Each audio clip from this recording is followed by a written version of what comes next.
From beautiful East Tennessee in the foothills of the Smoky Mountains, you are listening to the Sherry Voluntary Show, and I thank you so much for being with me today. And we have a really special treat for you today.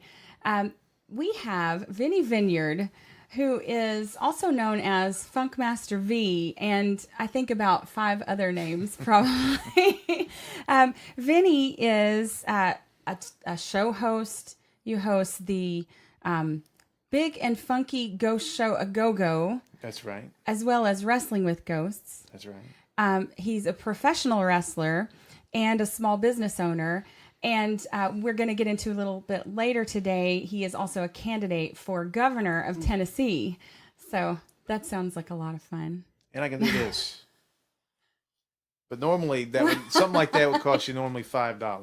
Wow. We're getting a really You deal get a today. You get a special. So I know that you're my competition for governor. That's right. So we You're will leg wrestle later, like you said. Indian leg wrestling. Right. Yes. But before we get to that, I wanted to talk a little bit about your background, because you've had quite an interesting life. Yes, not this cluttered mess, but your life's background. So holy cow. It was a dark and stormy night. Yeah, I don't even know where to begin. I mean, all that other stuff. I'm an entertainer, and some people are like, "Are you a serious candidate?" Because last year I'm a professional wrestler, and 2 rednecks came out with baseball bats and beat the crap out of one of my taxis because I own a taxi company, and it was 5,000 Facebook views and all this stuff, and and the neighbors were calling, "Do we need to form a task force? What? Oh no, these hooligans and stuff." And people were calling. I doubt your neighbors sound like that around here. Well, right, but that's right. Every time somebody's talking to me on the phone, I do like Ethel Merman or whatever. But and then people, it was in the paper, and I was getting calls from people that wanted to find who they were, and it was like I was holding the camera while they would do it. It was a wrestling kind of thing to promote something, but it was a taxi that had been decommissioned. So I pull kind of some pranks every once in a while, and it's all about generating interest in shows and stuff like that. And I was a musician for many years, and we used to do the same kind of stuff. We would do, even tonight, like right now, my host is. My co-host Luke Walker is like a giant. He's a 7-foot tall guy. He's doing the Ghost Show, Big and Funky Ghost Show A Go-Go right now. We were flying like a bat out of heck. I don't know if we can cuss on this you thing. You can say hell. Okay, it's okay. But, you just said F the police, so I could say we're flying like a bat out of hell, and on the radio we're pretending we're being chased by space pirates because it's the paranormal people and they'll believe anything. So anyway, I like fudging the line, but when it comes to the governor race, I'm serious as a heart attack because, it's something that's always been close to my heart. I ever since I saw the light, which would be, I got to thank Mancow Muller. Out of Chicago? Out of Chicago, yeah. I mean, he I was a Democrat when I was a kid because my dad was a poor Southern labor guy. And I remember in elementary school, the kids would vote. And I was the only kid, I think, in the entire grade that voted for Mondale. And then eventually I found God. And then when you get involved in that, the Republicans lie to the base and they say, "Oh, you've family values and stuff." And you start finding, these guys are like meeting other dudes in bathroom stalls and they're cheating on their wives and they're taking money from all over the world. These guys don't represent God. So I'm in this thing where it's like, government sucks. I don't care what people do with their lives. I don't want to legislate morality, and I'm just sitting. And there's no party. There's like, what do we do? I don't care. I'm not a Democrat, not a Republican. And so Mancow turned me on to Ron Paul, and I feel bad because this is one of the things I think it's almost like the MLK movement, where MLK shot, and it seemed like civil rights slowed way down. Ron Paul has gotten so old that he can't run anymore. And I feel like the Liberty movement has slowed down because he was a great candidate. And I've always admired how he is almost sage-like, how he can deliver his thoughts without getting angry, without name-calling, because I have a hard time with that. I start getting vitriolic, and I'm trying to get that out of my system. But he was always a gentleman, and he's just right on point. And even though he kind of had the voice of well, I don't know why we're all over the world, and he kind of sounded like a cartoon character or something, but he was a stand-up guy and one of the few, so I attached myself to that, and since then I've never voted for anybody that ever won anything, so pretty good. Yeah, that's great. No, I think a lot of people are in that camp with you, and I mean, I'm an anarchist, so I don't really care about political parties, even though I hang out with the Libertarian Party. And so, but I think there is a benefit to being involved with the political process because it affects our lives regardless, right? So we're subject to whatever those jerks want to do. And so it kind of, in my idea of things, is sort of take the Lysander Spooner approach of, well, I don't really want to be involved in it. I think it's not legitimate, but if I'm going to get screwed by one guy and screwed more by the other, at least I can mitigate my damages by going for this guy rather than that one. So, or woman. Don't want to discriminate over here. You're not a feminist. So no, I'm not a feminist. Against your own kind. I know. We're going to talk about that. Don't worry. We are going to get into it because I was interested to hear that. Love women. You can love women and not be a feminist. Well, I don't know. Yeah. I mean, I say things, and a lot of time that's another thing. I say things. I'm a comedian. I do a lot of comedy videos and stuff. So I mean, a lot of times people, it's hard. With Trump, he's a comedian. He was an entertainer before he was really. I mean, more than he was really anything else. And so when he gets out there, he's making jokes, and people get so butthurt over what Trump says, and they should, because the one thing about Barack Obama that I liked was I could relax. He was always going to be presidential. He was always going to speak well. He wasn't going to mispronounce words or say things that didn't matter or make up his own words. So I was like, after W, I was like, okay, well, at least we got a guy that sounds like a president. Nuclear. And now we've got Trump, who's like, he'll be on a 5-minute soundbite. He'll talk about getting a letter from Korea. It's a beautiful letter. It's the best letter I've ever seen. Maybe I'll let you read the letter. And then 5 minutes later, he's like, I haven't opened the letter yet. And it's like, right.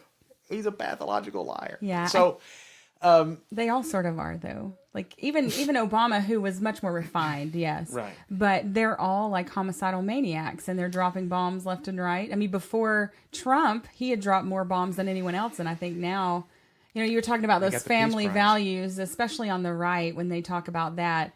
I remember getting some campaign literature a few years ago. The guy on one side, he had a picture of his army boots and talking about how he served, I think, well, maybe it's the Marine Corps, served in the Marines and did this and that. And then on the flip side, he talks about how he's pro-life, and he's got a picture of a baby. And I'm like, well, he's pro-American baby lives, but he's not pro, Iraqi baby lives. True. So, it's all a matter of they pick a team and go with it. And I think so many people are just tired of that in American politics. And I'd like to get rid of it all, but well, I identify mostly with the libertarians. I'm not necessarily a full-blooded libertarian like you, but they are the closest thing to what I think that can actually do something right now that is actually a viable option. What I see is I'm on the football field and somebody's fumbled the football and there's a football sitting there. Yeah. And I'm going to run over to pick it up because I don't see anybody anywhere doing anything that I even agree with. And I think these ideas are common sense. And I think a lot of the fiscal ideas will work. And I think especially the civil, the social ideas of this party will work like a charm. Yeah. And it's like, you're talking about the military thing. I talked to a beautiful lady at the pool today.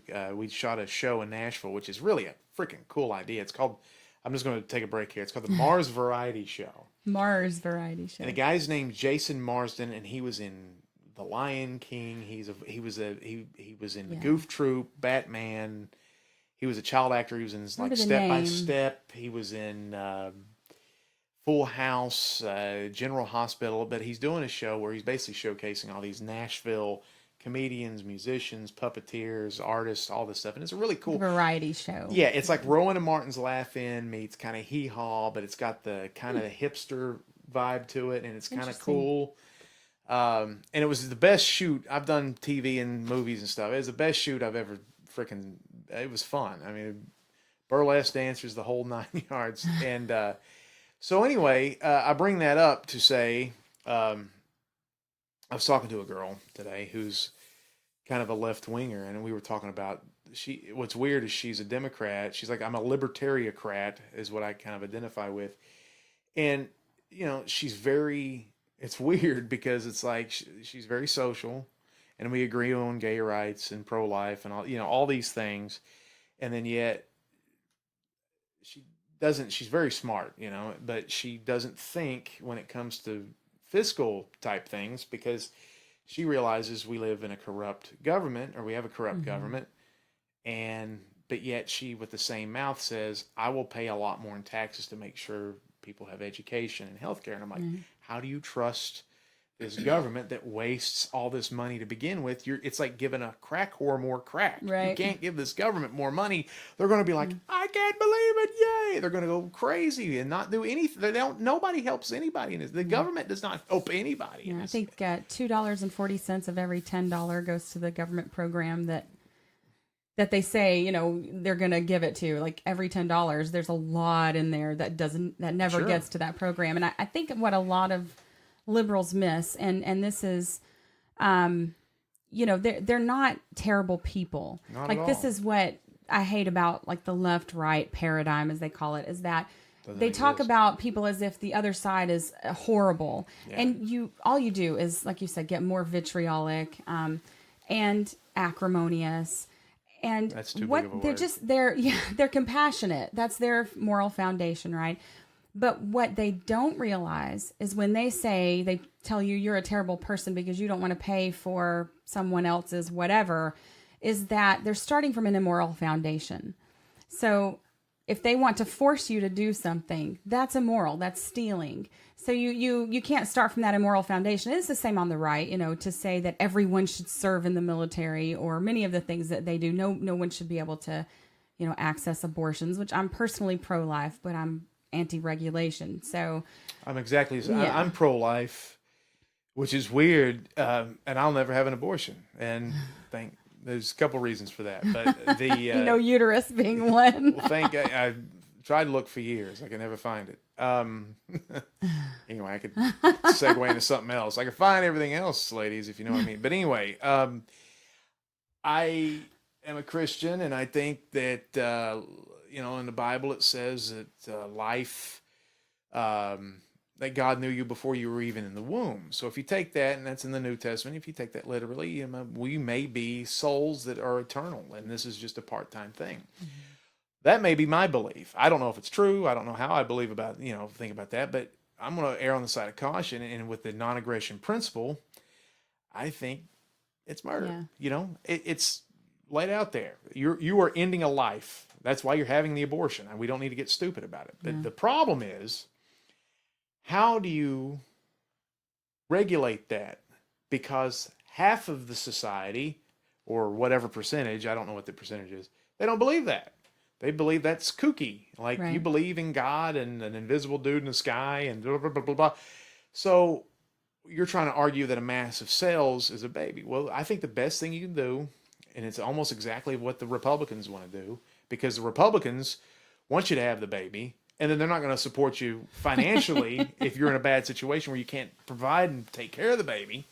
So it's just like, you have that damn baby, and you have it, and you're like, well, screw you, you shouldn't have had sex anyway. And they leave to go have sex with somebody they're not married to. You know, because they're hypocrites and everything. So on the abortion thing, it's like, what needs to happen is education. Talk to your children. Tell them the consequences. You know, that's what I do with my girls. I'm like, if you're going to start bumping uglies, you better know what like a gallon of milk costs and diapers and this and that. And your whole all your little options in your life are going to be narrowed down. And you talk to them in plain talk. And if they choose to do whatever they choose to do, and they'll have those consequences. And babies are great. I'm not saying that's horrible, but you can't legislate that to other people, because I really believe it's between a woman, the baby, her spouse or whoever, the doctor and God. And doctors swear a Hippocratic oath. They're not going to mutilate or destroy, and it's up to them whether they want to perform this procedure. But if abortions are going to happen, this is the whole thing. It goes to everything in the libertarian stuff. If you outlaw anything, it's still going to happen. People still do what they want to do. You outlaw alcohol, sex work, smoking pot, doing drugs, abortions. People are still going to have these things. And the prohibition actually makes those things worse. Yeah. Like you can take, say, prostitution, which for me seems like one of the most, like, it's okay if you do it on camera for millions of people, but it's not okay if you do it one-on-one for $20. Like it's such a silly thing, but 20? But well, I mean, do you have any information? No, but so it's two people negotiating business, right? And when you step in between that, the government steps in and says you're not allowed to do that. What it does is it gives pimps more control over the prostitutes, nasty. But it actually harms them, because then people who say they care about women and are against prostitution, but they want legislation against that, they actually end up hurting women, because they then can't go to the police. They don't feel like they have recourse to go and say, I was raped, because many prostitutes get raped. And that's one of the reasons that they get raped, is because these people know that they can't do anything about it. Yeah. So it's this terrible cycle, and there's a lot more to it, but that's just one of the many prohibitions that actually makes life worse for people. Yeah, government interference just jacks everything up, and that's the thing. People have a hard time, like, well, I don't want everybody to run out and get heroin, and I don't want everybody to go out and start, having sex with prostitutes. It's not. The government should not exist to tell you what is moral. That's between you, period, or God, or whatever, your wife, or whatever. That's your circle of trust, or whoever comes up with your ideas. That's your self-govern. You self-govern. Mm-hmm. That's our whole platform on the social stuff, is just you take care of number one. Listen to this. I'm going to blow everybody's mind tonight. I'm really a woman. No, I'm just kidding. That's not it. I don't drink, never have. I don't smoke cigarettes, never have. I don't smoke pot, never have. Never done any type of hard drugs, never have. I don't own a gun. Okay, I'm a libertarian. The thing is I don't care about any of that crap. I don't. In fact, I was directing a television shoot last Thursday at Brushy Mountain. Everybody was drunk. And I had to sit there and, baby, come over here, stand here. Okay. And so I became band mom. Alcohol and stuff kind of annoys me, to be honest. But I recognize the fact that everybody should make their own choices for themselves. I don't do it. I don't have a gun. I don't want a gun, but I'm super strong on Second Amendment rights, because everybody should have the right to protect themselves. I don't care if you smoke pot or not. I think it's crazy that you don't, because I think the crazy drug, big pharma, and everybody's pill. And it's okay for you to give me some synthetic weird pill, and I can't smoke something that comes out of the ground. I mean, it doesn't make sense. Yeah. And it's like, this is a message that resonates. And what kills me about the libertarians and the people who are deciding, there'll be 50,000 gimmicks that we have on our platform. And everybody goes, well, I don't like this thing here. And they will throw the baby out with the bathwater with us. And they'll go back to these archaic, crap-ass parties that exploit the patriotic, they exploit the religious, they exploit minorities, they exploit the poor, and they don't do anything for you. Yeah. That's the thing that kills me, is it's like the Democrats are like supposed to be the good guys, and they don't do nothing to help their base. And if you listen to real people, you can listen to MSNBC, right? And they're like, what have they done for minorities? What have they done for minorities? And the Republicans is the same way. Heck, when W was in office, there was a recording where they were making fun of Christians because they were like, they're going to vote for us no matter what. Yeah. And think of it this way. Because I live down south, I'm from somewhere else, but I live down south now. And what annoys me is I really think the Republicans take advantage of good-hearted, patriotic Christians. And the only way these MFers get voted into office, because they represent the rich, that's all they care about, is they exploit your belief in God, and they they do this weird thing with patriotism where if you don't stand and you don't do this and you don't do this, you're not a patriot. They've controlled this narrative. Worship the sky cloth and the magic song. Yes. Or else. That's right. And I'm down with it. There's people that fought and died. I'm not going to go wipe my butt with it or set it on fire or anything like that, or wear it as clothes. Actually, that's a lie, because one of my wrestling outfits is the American flag. But anyway, the problem is they get in your mind and they tell you this is what these types of people do. If you love this country, this is what you do. You love Jesus, you love the country, or whatever. And then, like, they vilify the Democrats. Well, every Democrat I know that personally is a Christian as well. And it's like, well, not everyone, I guess, but a lot of them are. And all of the presidents have been and stuff, but they actually make them sound like they're, they control this narrative, and they say, oh, these people don't love God, and they want to ruin the country. And what's happened is they've turned us against each other. And they've made, it's like, I'm old enough, I got an Atari thing here. When you play the Atari games, back then with the sports, it was the red team versus the blue team. They hated each other. They tried to beat each other. There's no real logical sense why they did, but they just hated each other. And you talk to a Republican, somebody votes Republican, people who are supposed to be Christians, they use the word libtard, which comes from the word retard, which you can't say that. And you're supposed to represent God, and you're supposed to, and you talk, you basically, if somebody comes in and goes, I voted for Obama, you just throw them out with the bathwater. And the reverse is true. There are people who voted for Trump because they think he's going to be a good businessman for the country. They're not necessarily racist or anything like that. There are some that are, but you can't call every conservative a knuckle-dragging moron, and that's... I think that's the thing, is there's a wave of fear that politicians ride. Amen. And you mentioned earlier that, Republicans are for the rich. I would say that all politicians are for the rich, and they're for themselves, really. Right. And they do exploit minorities on the left a lot of times, because you see where, like, say, Kanye West, he says something that's slightly off the Democrat script, and boy, he's lambasted and he's turned into this evil, Uncle Tom.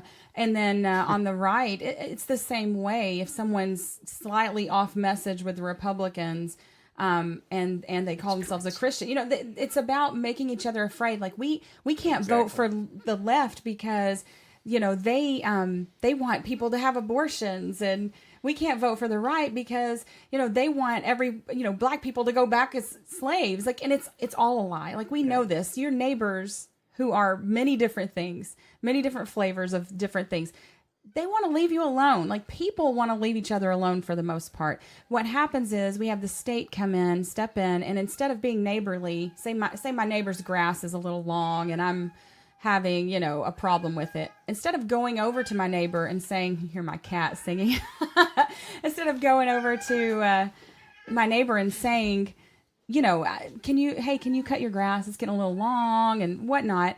I call the police, because I have a proxy force, because we're taught from the time we're little that the authority is who we need to have deal with things in our lives. And it goes through the public school system, and we get all of those reinforced messages that we need authority in our lives to do things for us, and we can't be neighbors. And so I think in many, many ways, the state actually makes life worse for people. It disconnects us. It separates and divides people. And when I say us, I don't mean like this collective, 300 million people, us. There is no we the people, right? We the people is not the government, because if we are, then we've got some problems, because that would legitimize everything they do to us then. Right. And we don't. They do things that are far outside of what anyone would want done to each other. So we have this fear that they keep feeding into, and people keep buying into it because, well, Hillary, we can't vote for her, which I agree. She was the most terrible candidate ever, but we had the second most terrible candidate who is now president. So you can't, politics is, in my opinion, as an anarchist, politics is a losing game, and it's, politics in the sense of the voting system. I don't think that's legitimate because you're forcing people to do things. But like I said, its reality is that we have it. So we have to deal with it in certain ways. And I know there are a lot of different opinions about that. And I don't, I get that. I don't, malign people for their opinions on it otherwise. But I think for me, the third parties are a great way to cause gridlock. And that's what I want to cause gridlock in the state, because the less they can do, the better, not the more they can do. And this is what I would appeal to anybody who's watching. I guess most people watching this are libertarians or whatever, but if you're not, I would consider this. The Democrats and the Republicans have failed over and over and over again on every promise, just about. We're lucky that America has not caught fire and started to slide into the Atlantic Ocean. It almost did with George W. Bush. It was terrible at the end of his. He got out right in time. But there are certain things as far as campaign finance reform and term limits. Every elected official should have term limits. These career congressmen and stuff, they are no good. So if you don't believe in the Libertarians or the Greens or whatever, and in this state, you'd have no idea who the heck any of us are, because we're all mashed with the independents. I'm not an independent. That's what I'm going to be listed as, and so are you. And they do that on purpose. But if you don't want to vote for third party, vote the incumbent out. Just vote, because it's like, get them out, get her out. As soon as they start, getting comfortable, and that's when really bad stuff can happen.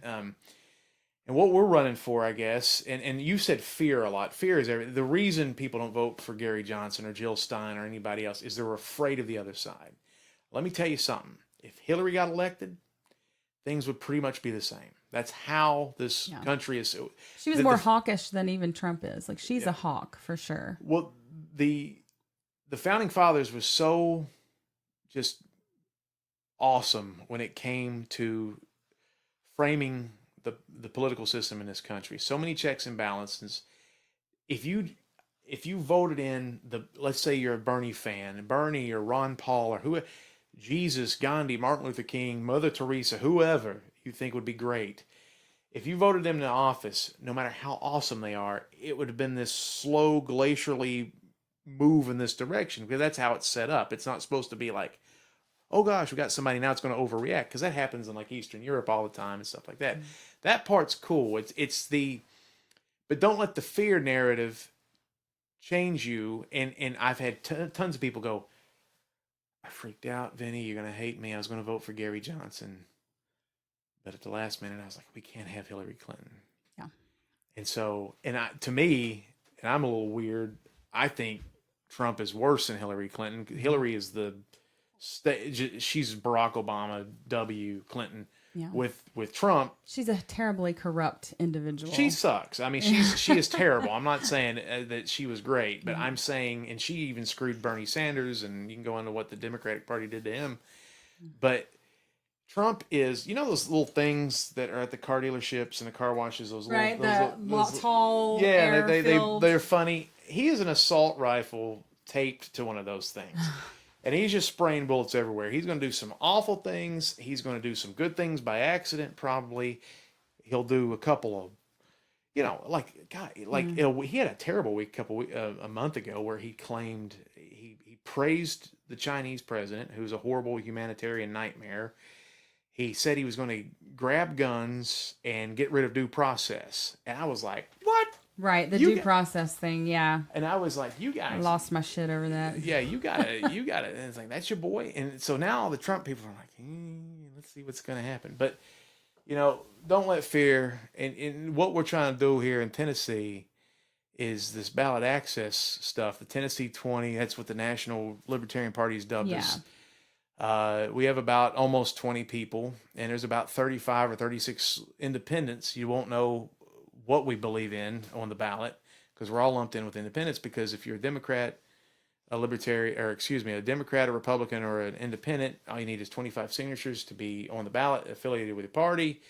If you're Green, Reform, Libertarian, Constitutionalist, whatever, you need 33,844. Yeah. We had the party that we went to, and we all signed each other's ballots, petitions, And it took like 3 hours to get 37 or 40. And it's like, what and how in the heck? Yeah.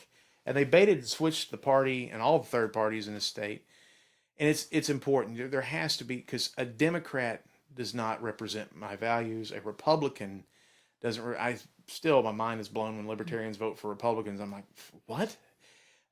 Republicans don't represent my values. I mean, closest thing is a libertarian, and that's why I vote for.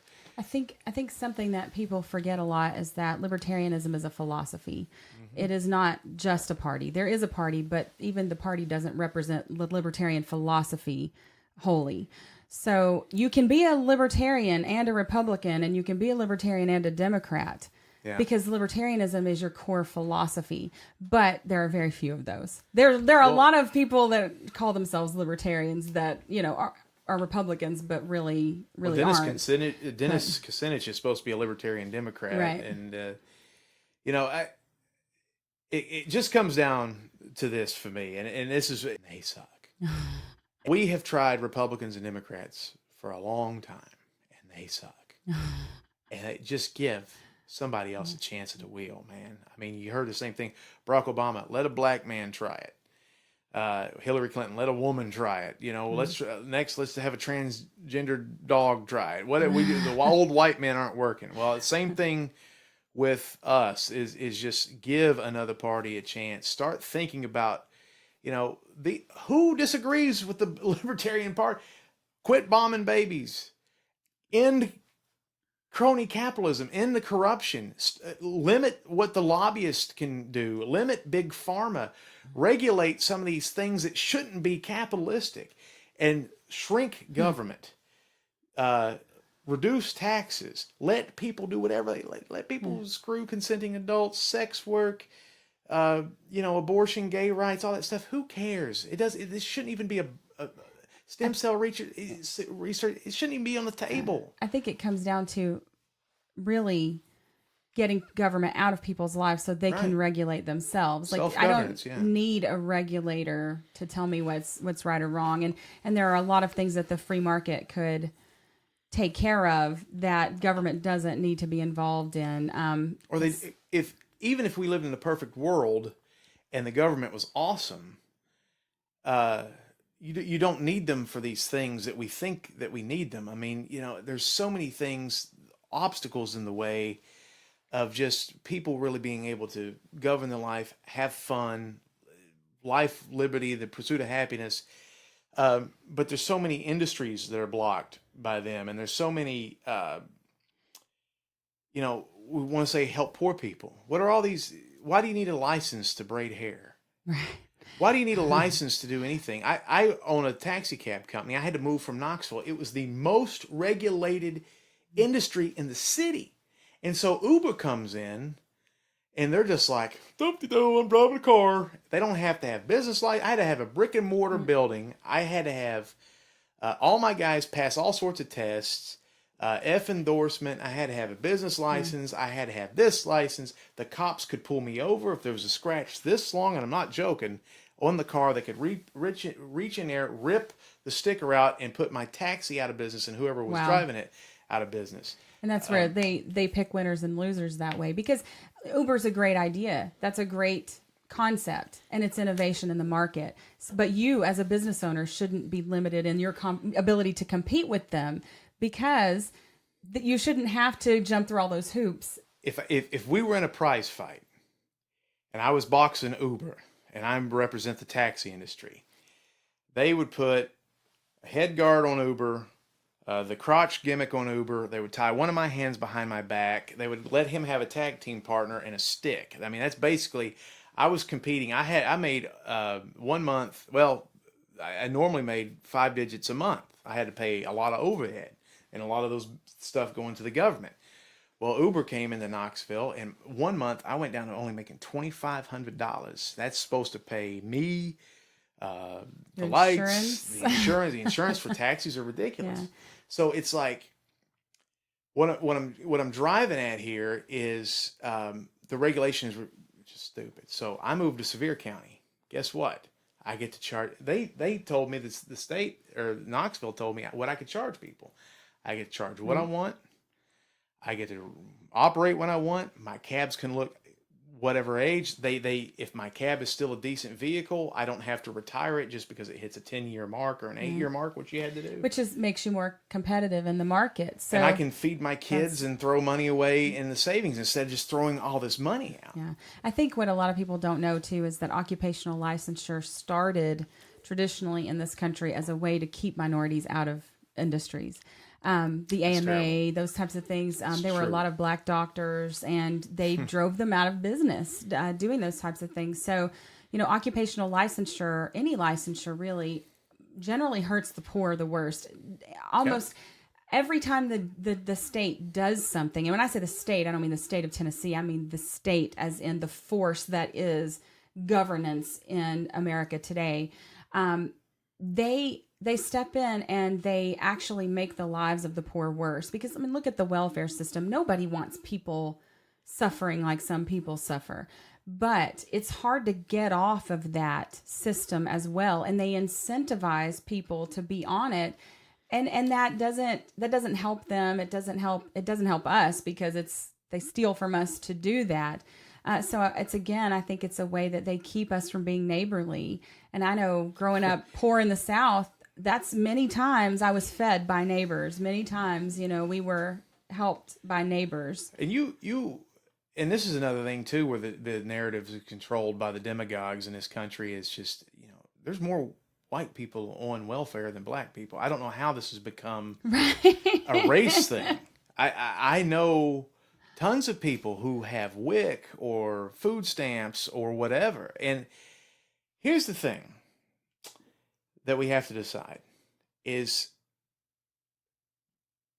it's tough in this country, and a lot of it has to do with a lot of the regulations and stuff they put on people. And it's hard for people to open their own businesses and work for themselves, which is the way to make the best money. But it's hard. And like I said, with my own example, welfare helps people. But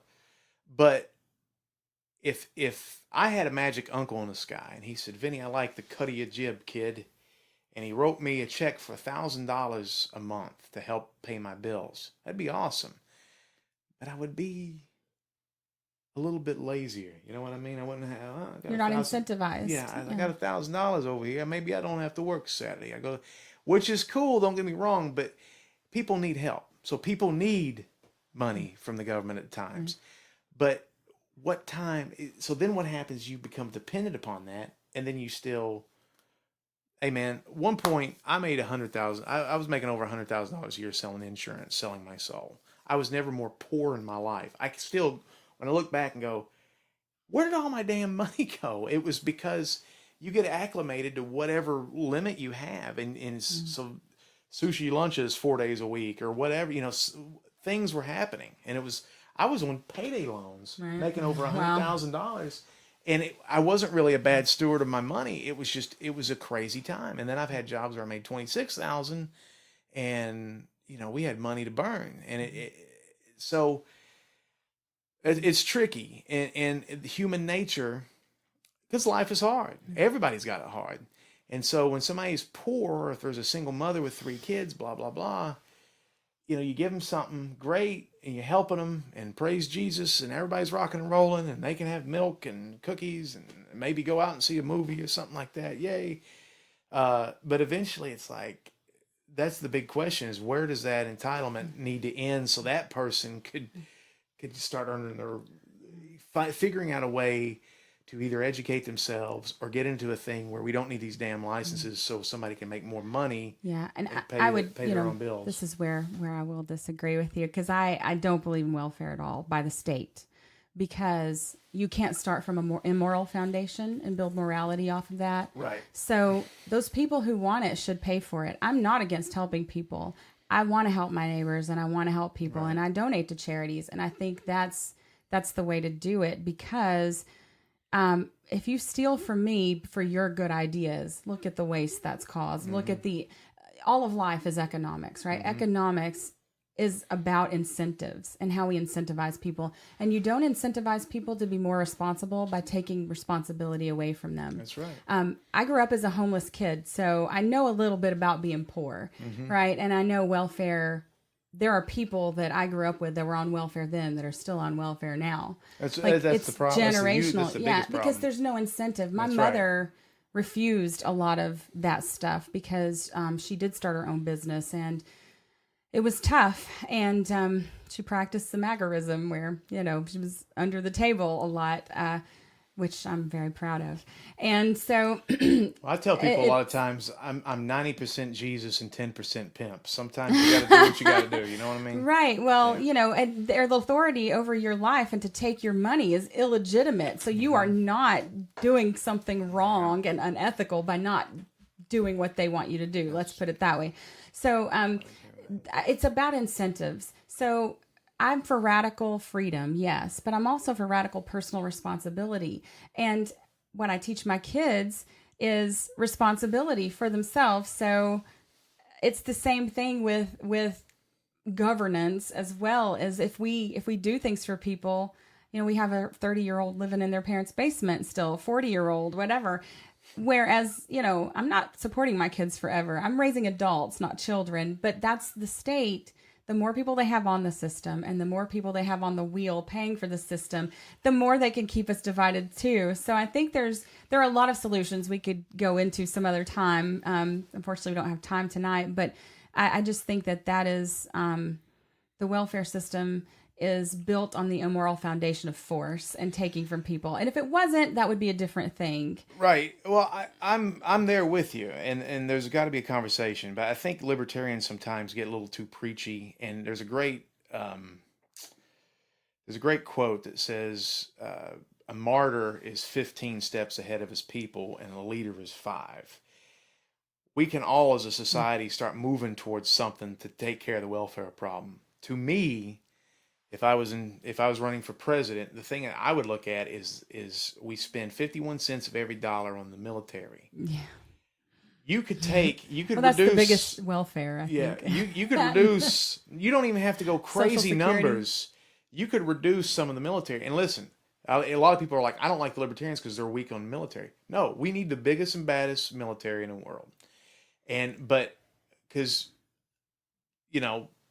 we just do. But we have the budget. Our budget is the same as the next 26 armies combined, 25 of which are allies.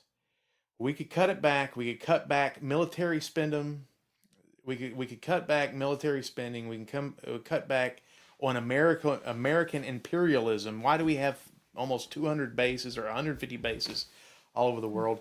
And by reducing, not defense spending, we need to still have jets and bombs and things like that and people to shoot the guns straight. And I'm all about that. But if we reduce some of this military spending, there would be a little bit of chunk of change for poor people. And then we can figure that out down the road. That's, to me, it's like, what is the greatest evil? Is like, blowing up children all over the world. That's worse. That's something we address first. Boop, boop, boop. Now, welfare can sustain itself till we can figure out something that works. Get the left, get the right out of it. What works? What helps people? Libertarians don't want people starving in the street. We don't want mothers crying at night. We don't want babies We just starving. want voluntary solutions that aren't based on hurting people or taking their stuff. That's right. So that's the thing. And I would say that, the reason that you said we need the biggest military in the world, I would say that I don't believe that. But the reason that we might need it right now is because we are aggressing against people all around the globe. So Amen. that military industrial complex is a real thing. And, many of the politicians, not just the Republicans, but many of the Democrats are also sold out to that and keep, if we buy these planes from these people, well, we have to use them. I mean, James Madison, who is called the father of the Constitution, I'm in the anti-federalist camp with the others, that there was an anti-federalist part that didn't want centralized power, which is always turns out to the same end, this end that we have now, a state that is very aggressive. And so even James Madison, though, who wanted that centralized power, said one of the worst things that can happen is have a standing army in this country. Because if you have it, you'll use it, right? That's the kind of thing. If we're paying for it, then people figure out, hey, I can skim some of that money, they can pay me for. So it's one of those problems that it's a vicious cycle that people get That's into. true. But I do want to, before we get going, because I know we could probably, both of us are kind of, I'm just getting started. jabberjaws, yeah. So we getting- can keep going. go. But I wanted to talk about, you brought up a little bit about the governor's race and ballot access, and that Tennessee has some of the worst, and when I say worst, I mean the strictest, highest standards for ballot access in the country. And the Republican Party has a stranglehold on politics in most of Tennessee. And so they make it extremely difficult. And for me, the Democrats and Republicans are two sides of the same coin. They both want to screw you. It's just they're going to try and get you to help you screw yourself. So they appeal to different things. But ballot access is one thing that they know keeps third parties from getting elected, because most people, and this is people's fault for going in and looking and seeing R or D or whatever. And okay, I believe this guy. You have no idea who that is. So it's a way for them to not engage. It's also a way for the politicians to legitimize voting, because they don't tell you when they say, so-and-so got 60% of the vote. They don't tell you that most of the people in the state or the country didn't vote. Like, if you want to take that as some kind of mandate, well, then you should take that nobody wants your stupid system. We're all tired of it. But they don't tell you that, right? So that's a way to keep the ballot access is a way to keep third parties off the ballot, keep them having the stranglehold. And we've sued them. The Green Party sued them. The Reform Party sued them, and they keep pushing these lawsuits off to the next session. Yeah. And the hoops. Which you can do when you have a monopoly on the That's law right. as well as force. And so these people, they're like, hey, this is freedom and we got a good country and stuff like that. It's like, man, there is so much corruption. It's like these gerrymandered. Have you ever seen the county, like, it's like they have drawn this weird shape that's like on a Tetris game or something. It's like, what makes sense in this county? Like, like Gloria Johnson, I ran against her a couple years ago and didn't submit my damn thing in time because my Uber was killing me. So I was preoccupied. But her freaking gerrymandered thing is like all the way down to South Knoxville and kind of West Knoxville and Happy Holler, and it shoots up to Powell. It's like, how is she supposed to effectively They're stacking govern? the deck. Yeah, so they're just trying to, whatever. It's like these are kind of the liberals and mix them with some of the conservatives, and hopefully the conservatives will beat them. But, you hit on something great there, and just they want to confuse you.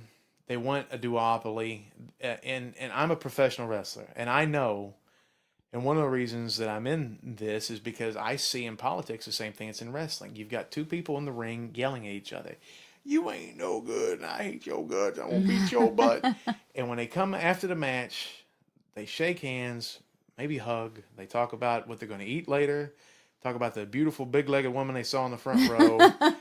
And they go the separate ways. And they're working together. And we're just like, the Democrats represent... let me tell you this. I don't know how much time we have. I'm going to shoot this out real quick. Republican Party. Just think about this. Just think about it. You have two major ideologies in the Republican Party. Jesus and Ayn Rand. Okay, Jesus says that it's harder for a camel to go through an eye of the needle, or it's harder for a rich man to get to the kingdom of heaven than it is for a camel to go through the eye of a needle. And then you got Ayn Rand saying, if you're a minority, or because Jesus was, or if you were religious, you're a knucklehead a-hole. So, and then, how does this jive? How is this the Republican Party? How does big business and big pharma and Jesus... What have we done? It doesn't even make sense. They can't coexist. So, and then on the Democratic side, it's almost the same thing. They get all the people that are into peace and socialism sounds. But they're nice. not into peace anymore. They're really That's not. true. The They're anti-war war. left is no more. Hey, and you're talking about the military. You know why America loves war? It's because we kick ass at it. It's one of the few things left that we're great. We're good at the Olympics, kind of, and we're good at kicking ass in war. It's because we make money. Yeah. And when we look, and it's immoral. It's like, we blew up that country I never heard of before last week. And if you look at everything else about like education and health, and we're just dropping jobs and all this stuff, but we can still kick somebody's ass in war when it comes to it. So that's why I think that we're always like, yeah. And hey, if you're a soldier, if you've served, you're awesome. I love you. You know, you're a hero. Go AWOL. But I mean, she's an anarchist. It's my show. I can say that. But, don't join up. And if you did, go AWOL. But it, you know, if you put your life on the line for other people or the country, great. But you know, it's one of the guys, Josh, I think today posted, you know, the last justified war we were in was World War II, and we all look back and go, okay, that was evil, and our friends were getting blown up, and Jews were being thrown in ovens. Yeah, we probably need to get involved in that one. But, you know, other than that, it's like... Pick another one. Like I wouldn't say necessarily that World War II was justified as well. There's a lot to that one. But even if we do say that, let's say that's absolutely true. I'm not saying it's not or that it is, but let's just say it's true. Then pick another one. One justifiable war does not make 50 unjustified wars okay. No. So, and they don't even obey their own laws. This is one of the other things that we have to remember about politicians is the law is a web that they have a monopoly on, and it is meant to catch us. It's meant to, like with the RICO and all these other things where if we pull you over for one thing, we can then get you for a million other little things and add on and make it worse. But when they want to do something like, you know, bomb the brown people, then it goes to, we just do it. We don't need congressional approval, even though that's what the law is. It doesn't work that way. They haven't done that. Dan, do you know when the last congressional approval was? I don't remember. It was like World War II. It was World War II. That was actually approved. Okay, so that's a long time. We've been in a lot of conflicts, and that dishonors soldiers. You want to talk about dishonoring soldiers? When you don't have approval, you're sending them over to be in a conflict and not a war. And then, yes, they incentivize them. They tell them, go see the world. You don't get to see the world. You know, get paid for college. Your head blown off. And then also, you know, they come back. I have a friend who her son served in Afghanistan, came back, got cancer. The VA didn't want to cover him. His congressman had to step in and get that coverage. So from my point of view, I don't hate soldiers. I think they're tricked like everyone else. I think we have a whole system set up from cradle to grave to make you want to do this thing because it's honorable and it's romanticized. But it's for the political elite. I'm not sacrificing my children on the altar of this country for the political elite. That is not going to happen. If you can't convince me that my life is in danger and I need to fight, then your war is not just. That's why they don't want a militia rather than a standing army, because if I'm minding my own business and I'm really threatened, you don't have to convince me. But if I'm minding my own business and you can force me, well, then you don't have to convince me of anything. You just make me do it. So I think there's a lot. I get pretty upset about the war stuff just because I do too. I'm so tired. I have a friend who was a sniper in Afghanistan and Somalia and in Iraq, and his life has been destroyed. The man has horrible PTSD. He's a wonderful person, but his life has been destroyed because the political elite sent him somewhere and sold him a bill of goods that he has seen. Many of the anarchists I know are former military. Like, you wouldn't believe how many. And also, like, that war is horrible. It's one thing to be like, Hitler is killing everybody. He's trying to take over the world. It's like, we've got a mission. Let's kill this SOB. In Iraq, it's like, why are we here? Nobody really explained it. The planes were from Saudi Arabia, and now we're, you know, and if you watch anything, they keep it vague on purpose. Yeah, and it's like these. So there's not even like a raw point where it's like we're really fighting the good fight. We're trying to protect the free world. There is a threat. It's like we're over here occupying, and some of the people like us here, and some people hate us here. If this kid, I give him a Snickers bar, he may have a hand grenade on him. I mean, how do you? Okay, we're the invaders, though. We would not stand for that in our own country. That's right, ever. And that's what we got. All these bases all over the world. It's like, what are we doing? We're aggravating all these. So let's say there's somebody over there. It's like he loves Elvis and rock and roll and Marilyn Monroe. Or Marilyn Manson. Well, and he's a dork and he needs to be bombed. But he's over there, da-da-da-da-da-da. Well, we sent a Scud over there, boom, or whatever, drone, boom, we blow up his wedding. Or his daughter or his sister or his brother's arms were blown off. Well, do you think that he's going to love America anymore after that? I wouldn't. I'd be like, well, shit, I thought these guys were the good guys. They're not the good guys. And most of the world doesn't see us like that. And I think that, what we don't understand is that a lot of these smaller countries, say the Libyas and the Iraqs and, Syria, all of those, when they see the United States going in and just bulldozing a country and regime change, we have been, the CIA is one of the most evil organizations in the world, has been behind so many of the regime changes. And then we're there in our military capacity. And they know this and they see this. These governments, they've got their own intelligence. And so we actually incentivize them to have a nuclear program and incentivize them to be more isolated and more build stronger armies, because they're thinking we're next. Like if you're a little guy and you've got this big guy, this Goliath coming down and he's kicking everybody's butt in front of you, are you going to prepare? Or are you going to just get your butt kicked? Right.